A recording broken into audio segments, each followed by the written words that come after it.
Saint Joseph the Silent.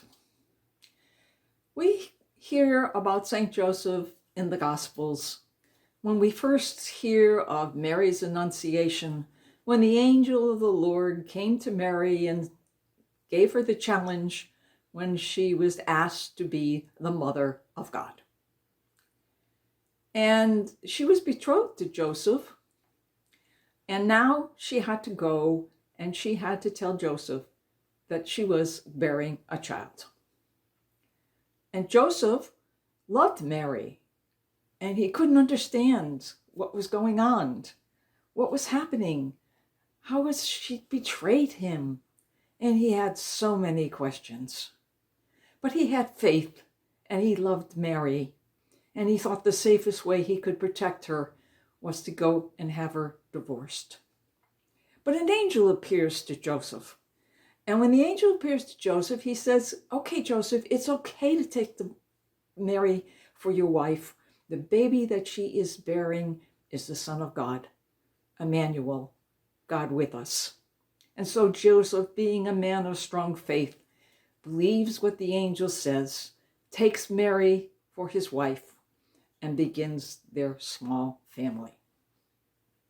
And after the time that Mary and Joseph were living together, it's about time for Mary to give birth.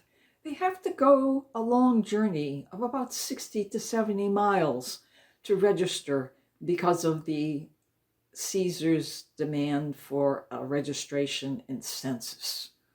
So they take the long trip into Bethlehem. And unlike today, when we have Travelocity and we have hotel.com and everything, they didn't have that. So Joseph had to prepare the best way he could to protect Mary and the newborn child that was to come. So he gets to the town and he knocks on doors and hostels and inns, and there's no place to stay. But he does find a place in a stable. And so he cleans out the stable as best he can. He takes a water trough. He fills the water trough with hay after he's cleaned it out so the babe will have a comfortable place to stay. The babe is born, and Joseph becomes the foster father of Jesus. And then we know that shortly after that, they return home. And not too much longer after that, Herod decides that he's going to get rid of all the children because he's afraid that maybe one of these children, who was the predicted king that the Magi told about, would take his place. So he said that he would kill all the babies. So Joseph gets another message from an angel and tells him that he has to pick up his little family now and go to Egypt, which was another huge journey. And with a little child, that wasn't easy through the desert. He had to give up his career as a carpenter, and he had to pack whatever little stuff he had, and they brought it to Egypt. And we don't know how long they stayed in Egypt, maybe a year or two, maybe longer. But at that time, Joseph protected Mary, probably set up another little carpenter shop, and made sure that the babe and Mary were taken care of. Eventually, he said it was okay to go back home. So he started his journey back home. And when he did, he got another message from an angel that said, do not go back to your original place, but go to Nazareth, because King Herod's son has now taken over, and he will continue the work of his father. So Joseph takes the family and goes to Nazareth. And then we have those lost years. We don't know what happened during those years. We have nothing written down. But we knew that Joseph and Mary brought up the child. Joseph probably played with Jesus, taught him how to walk and talk. And eventually, when he got old enough to handle tools, Joseph taught him how to use a hammer and a saw, and taught him the business of being a carpenter. And then the next time we see Joseph is not until the time when Jesus was 12.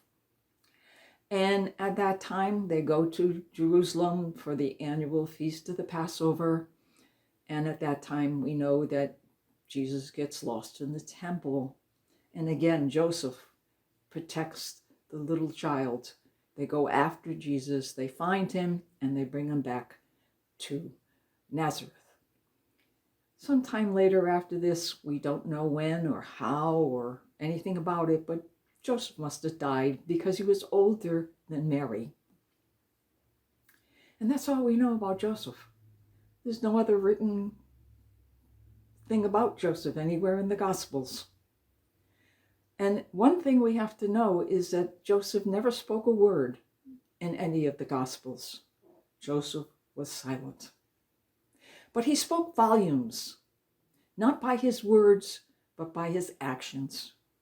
And what he did was he took care of Mary and Jesus. He was their protector.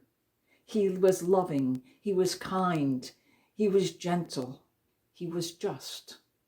And these are the virtues that we should have when we look at Joseph, and we should follow him. And like him, even though he was silent, his actions spoke louder than words could ever do.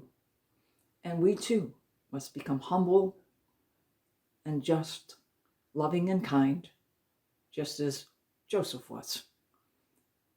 So learn from Joseph the Silent.